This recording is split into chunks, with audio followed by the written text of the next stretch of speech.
Welcome to the Seller Community Podcast. Today we're joined by one of my favorite couples, Laurie and Dave Bilyeu, founders of eBLISS Reseller Solutions. We are Dave and Laurie Bilyeu.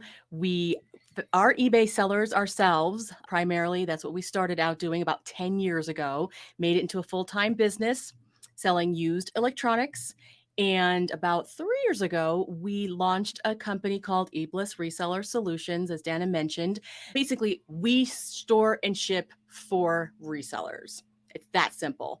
It was something that was missing in the reseller community, we found, and so we stepped in to fill that gap. And as Laurie mentioned, we were full-time eBay sellers. Right now, we're part-time because we're running eBliss. To get to that level of full-time eBay seller, we knew that we needed help and a warehouse. We needed space. So what happened was we invested a lot of time into leases for a warehouse. At the time, it was 2,000 square feet. We had employees, and we looked at each other and we said, this is unfair. This really needs to be available to any reseller out there, any thrifter, any part-timer who wants to outsource the storage and fulfillment of their business. And at the time, no service existed except Amazon FBA. Now, those who know Amazon FBA, they're pretty restrictive in what they accept. It's mostly new items. So what we did was we created eBliss for one-of-a-kind, multi-quantity SKU items, and that's what our vision was. We launched 2.5 years ago,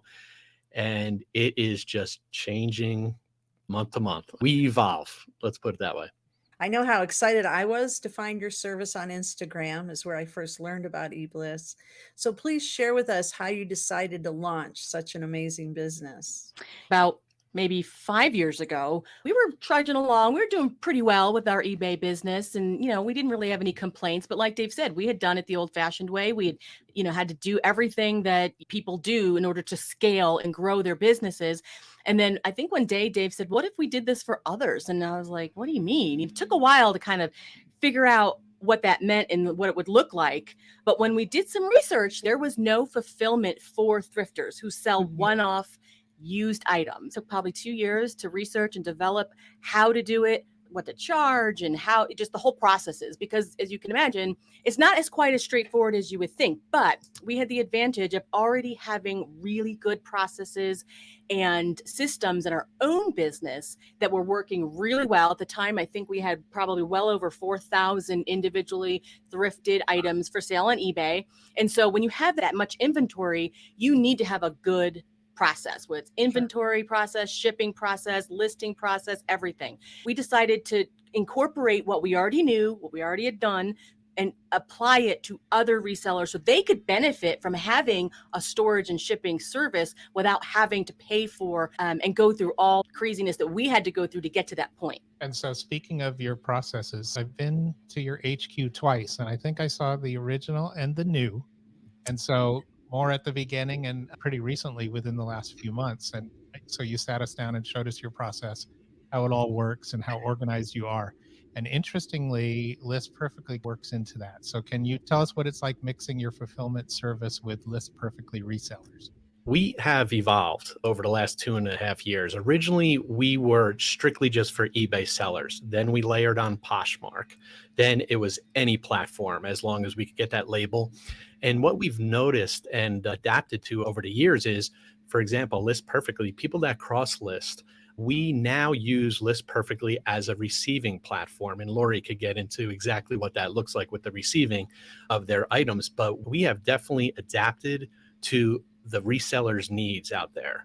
Rather than create something and have them fit into our box, we've evolved over 2.5 years. In the beginning, everybody had to use eBay. And so even if you started your listings on List Perfectly and you also listed on eBay, you had to basically move it over twice. It just didn't make any sense. So once we were able to incorporate List Perfectly as a receiving platform, everything's done in that point. And it's also pretty cool because a lot of our clients live far away. They might take 3 or 4 days for their inventory to get here. And one wonderful thing about using a platform like List Perfectly is that they don't have to have a completed listing in order to send it into us. They can take that time while it's in transit to finish their listing. All they have to do is have have a draft basically and have their SKU information. And when we get it, as long as there's a title and we can match it up, that's all we need. And so it works out really well for our clients. Absolutely. For me, you were the perfect match for my personal business. And List Perfectly allowed me to cross post, and eBliss ships all my sales. So it's a win win. The Freedom Plan allowed me to travel, spend time with family, and do my job at List Perfectly. So please share with everyone how the Freedom Plan works. Pretty much exactly how you summed it up. You do the listing, we receive the item, and you could do whatever you want after that. You want to travel, you want to source more. The Freedom Plan is for people that need more space and more time. That's what it really comes down to. It doesn't mean you need to give us all of your inventory. It allows people to carve out a portion of their inventory to send into a fulfillment company, eBliss. What you do with your free time when you don't have to ship is up to you. You could sleep an extra 5 hours a week, or you could go sourcing. We found that our typical average client saves around 3 to 5 hours a week, not having to pick, pack, ship, and haul IKEA bags to the post office. That's a lot of time. And that's also a burden on their mind, like knowing, hey, this is not my full-time gig. This is my side hustle. So I have to do this before my jobs. We're really excited, especially because we've seen a trend in the reselling world of a lot of people entering reselling as opposed to exiting. They're entering reselling because it's a great side hustle. In today's gig economy, people work a lot of little side hustles and put all the crumbs together to form a nice slice of bread, so to speak. And we've received a lot of new clients that maybe only have 200 listings and only source maybe 20 items a week or less. And by using us, it frees up their time so they can have a full-time job. They can do other jobs. So we're excited about that. I think I've known you both several years now. We'll say several years. And so I'm very familiar with your growth with the business, and you have a ton to be proud of. But can you tell us what you think are your 3 greatest achievements in the business? Well, first, I'll say launching it. Having a vision is one thing. Implementing and executing that is another. And Laurie, you've taken other. Oh, literally, this business was an idea in Dave's mind. And after he speaks it, and then 2 years later, it becomes a reality. I mean, that is pretty cool, I think. It creates something out of nothing.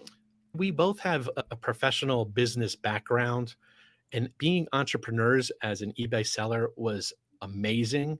But now creating a business and being a business owner that helps other people, it's very fulfilling, no pun intended, but it is very fulfilling because to see other people benefit and see the joy, like Dana, when you post items that you've sold, listed on List Perfectly and shipped by eBliss, that makes my morning. And that's what it's all about. So it's the fun relationships that we've built over time, and we want to keep it going.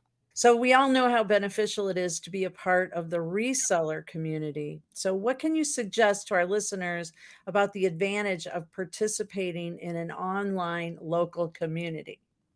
It's crucial, in my opinion, especially because this job can be very isolating. Sometimes you're working in your house. You only go out to source maybe and go to the post office. You don't really come across a lot of people that know what you do and know why and how and all this stuff. Anytime resellers get together, they talk and they love to talk and they love to talk about themselves. They love to learn from others. We did run the Denver eBay meetup group for, I think, 3 years. We recently stopped running it, but we still participate in it. And we will still participate with various groups. You never have a bad time when you get together with other resellers because there's always something to talk about and learn. So you mentioned the eBay meetup group in Denver. What advice can you give to someone who's thinking of starting a meetup or joining one? Once again, it comes to implementing. If you have the motivation, all it takes is one other person and you have a meetup, and then other people will jump in and out of the group, so to speak. I think it's fun. I think people getting together, having coffee or wherever, and like Laurie said, just chatting about business, chatting about the prospects, the hope of, and the potential of where they could go, and sharing ideas. One thing that we initially, it's mainly me, I blame it on my New Jersey background and being neurotic, but I didn't want to go to a meetup. I was a little paranoid. And Laurie's like, no, let's do it. I just felt like I don't want to tell my secrets. That's my hang up. But I think the great thing is once you go to that first meeting, you realize everybody's in the same boat and you feed off of each other's energy. And you also provide leads and networking possibilities that way too, which people don't realize until you're in that group. So yeah, that's one of the highlights and benefits. So you mentioned fun. We all know all work and no play makes a dull life. So what do you guys do for fun? Mhm. Anybody who knows me these days know that if I have some free time, I'm spending it line dancing. About a year ago, I started line dancing and I just can't get enough of it. What about you, Dave? I cannot turn off my mind. It's just my personality. I'm always thinking about business. I used to be very into sports, watching sports, playing sports. That was my outlet. Once we became entrepreneurs, and especially after starting eBliss, that's been my sport. That's been my entertainment. Now, I know it's not healthy eventually to be so consumed with that. So I think maybe I need to find a hobby. I need to find one, but I'll work on it. I would say Lori and we're foodies. We like going out, trying new restaurants, and that's our entertainment. If you weren't reselling or into e-commerce, what do you think you would be doing? We'd probably both be in corporate America doing our own jobs. Obviously, we do this together. We met at work 33 years ago. Wow. So we worked together for 5 years. Then we went to college and everything. And then about, I don't know how many years later, we worked together again for Northwestern Mutual. And then we moved here and we started this business together. So working together is one thing, but owning a business together is another. But like Dave says, it's a super fulfilling. And I couldn't imagine us not doing this. But if we weren't doing it, I'm sure we'd just be in corporate America doing something.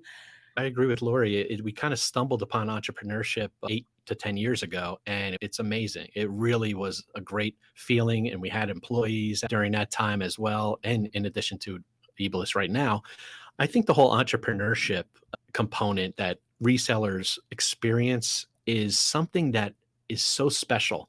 And I don't think they'll ever give that up. Even if it's a hobby, part-time, full-time, it doesn't matter what kind of label you are. I think as long as you have the joy in reselling and the joy in entrepreneurship, that's what it's all about. And I think we all feed off each other. So where do you guys see yourself in 5 years from now?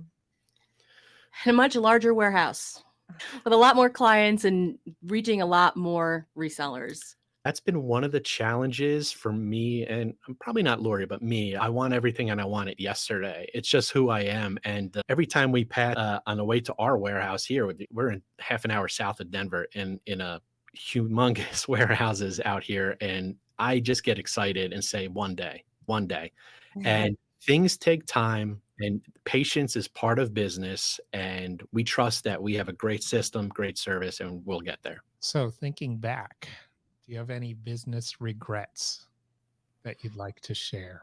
Knowing you need to make a decision, but not doing it soon enough because you're afraid of the outcome or it wasn't going to be pleasant. Because in business, you have to sometimes make hard decisions. And I feel like hindsight's always 2020, saying, oh, I should have done that earlier. We were in the corporate world for almost 15, 20 years and raised two adult boys now. So we're on our own. We're like empty nesters. And now we can afford to take a little bit more risks. Back then, we couldn't. I was commuting from Central Jersey into Philadelphia, and it was an hour and 40-minute commute, door to desk. I don't regret that. It had to be done. It was part of the responsibilities of raising the family. But I'm so much more gratified and fulfilled now. I think the first failure I ever had in life was my first year in college. Everything up until that point was easy, coasting, solid B student in high school. Went to college and I'm like, this is going to be great. This is going to be like sleepaway camp with beer. This is going to be amazing, right? The problem is I couldn't handle it. I was overwhelmed with too much freedom. And at that point, it was the biggest failure in my life. It was challenging because I thought I was done. I thought I didn't have any promise or any vision or identity at the time. It was very complicated age, 19. But I got back on track and really grinded it out in terms of getting back into college, paying for most of my college, commuting. I didn't live there. I learned that the hard way. But finally graduating and then getting a job, it was like an amazing accomplishment for me. So that one stands out. It's been great to catch up and have you share with the community the business you've built. I've been a fan of you guys since way back. I remember we had a meeting in your office, you closed the door and you're like, we've got this idea we want to bounce off of you. And that was interesting when you answered the earlier question and you're like, yeah, we've been hesitant in the past. And that's what I thought. I was like, I love it. Do it. And you guys are like, yeah, we're still planning that out. And you had said is like, you're nervous for people to learn about the idea, but Well, at that point, Yes. it was just seriously an idea. We hadn't gotten to a lot of the nitty gritty or the logistics of it at that point. And that's correct. You and Brian were the first ones to even hear about our idea. And that was quite a long time ago. 3 or 4 years ago, probably. And that's the thing. Like, I think when you enter a business, there's paranoia. There's going to be competition. That's fine. Competition is good. We've been doing this for close to 3 years live, but we beta tested eBLISS 2 years leading up to that. So 5 years in existence. And we're very confident and comfortable, but we have to be patient. Business takes time. And we're grateful for all of our clients that use us now, have used us in the past. And we hope to make an announcement down the road shortly, which will open this up to even more resellers. We do believe that when we first launched as an eBay only user could use eBLISS, we knew we were going to have to adapt. We just didn't know when. And then we added other platforms. Then we added, for example, listperfectly as a receiving platform. We envision ourselves opening ourselves up to more resellers out there because right now we require our clients to have at least 200 items, listed items with us because we have this ongoing relationships. But to adapt to the reselling community in the world where a lot of people are entering this side hustle, we hope to open it to more people like that. Wow, that's really exciting. I'll be watching for your news. I'm sure you'll have it on Instagram. You'll make the announcement. I'm just so proud of both of you, not only for your business you've built, but because I can also call you my friends. And I appreciate the partnership we've built through the service that you offer and the communication you provide along the way. So, with that said, thank you for all you do to help make my business life easier and run smoother. Well, we're so glad to have you, Dana. And I'm glad to hear that we do help you because that is the whole point of doing this. We feel like we're partners in your business in a way. So whatever we can do to help that and further it makes us happy. Thanks for joining us today. And any final words, anything to add? Just keep on doing what you're doing and have fun doing it. That's the thing. If reselling feels like a chore, maybe consider outsourcing your pain points. The term solopreneur popped into my mind like 2 years ago. I never even heard of that term. But in reselling, there are lots of solopreneurs out there, people that source, clean, process, list, ship, they do it all. Maybe outsource some of the pain points so you can restore that joy in reselling. Definitely something not to give up. And I think a lot of people will outsource other parts of their business first before thinking about doing the storage and shipping. Like a lot of times I think they think that's the last thing that they would outsource. But especially like Dave was saying, for some of the people who are doing this super part-time, they really don't have a lot of time to deal with shipping, or they don't even know how to ship, much less on eBay. We can be a perfect solution for that if it works out, because we will do that for them. And then they can just find the stuff, list the stuff, and it could work out really great for them. This is a plug for List Perfectly as well. People that we know only sold on Poshmark were tentative to sell on eBay because they didn't understand the shipping. And that goes without saying, it's complicated, the eBay shipping rules and stuff. So they were only selling on Poshmark, but then they realized, hey, if I can list on List Perfectly, have it cross-posted to any platform and have eBLISS do the shipping and take away those pain points for me, I open myself up to more eyes to purchase. And for 130 million active buyers, how can you not list on eBay? That's all we have to say. Thank you for having us again. We'll be back anytime you like. Thanks, Dave and Laurie from eBLISS. And always great to talk to you. And we will see you soon.